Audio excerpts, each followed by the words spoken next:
فقل هل لك الى ان تزکا، سب سے بڑی بات جو اس آیت جو ظاہر ہوتی ہے، مفسرین نے یہ کہا ہے کہ اس میں جو ہمدردی کی جھلک ہے جی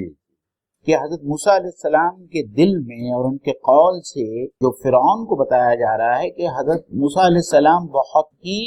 ہمدردی کی وجہ سے جو ہے ناصحانہ انداز میں اس کے بھلے کے لیے جو ہے اس سے بات کر رہے ہیں، جی اس سے اس کی حکومت چھین لینا مقصود نہیں ہے۔ حضرت موسیٰ علیہ السلام صرف یہ چاہتے ہیں کہ اس کا اخلاق سدھر جائے، اس کی جو بنیادی عقائد ہے، اس کا جو بنیادی عقیدہ جو خناس جو تھا کہ میں ہی ایک مقتدر اعلیٰ ہوں، یہ بات جو ہے اس کے دل سے نکل جائے۔ جب اس کا اخلاق سدھرے گا تو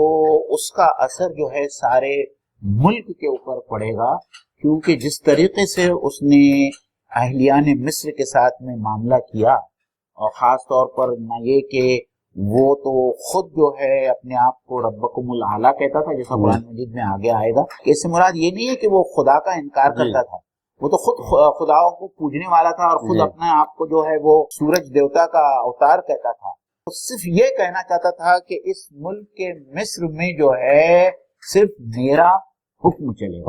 اور میں جو کہوں گا وہ سب کے لیے واجب الاطاعت ہوگا۔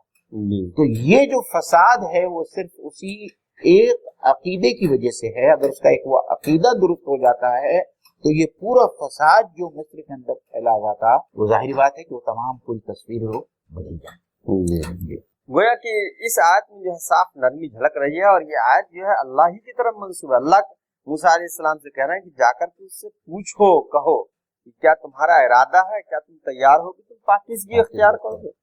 اچھا، اس سے یہ بھی بات سمجھ میں آ رہی، گویا کہ ایمان لانا تزکیہ ہے، پاکیزگی۔ تزکیہ کا ایک حصہ تو وہ ہے کہ ایمان لانے کے بعد انسان اپنے دل کو پاک و صاف کرے، لیکن اس کی ابتدا ہو جاتی ہے کس سے؟ ایمان لانے سے۔ کیا تم اس کے لیے تیار ہو کہ تم تزکیہ اختیار کرو؟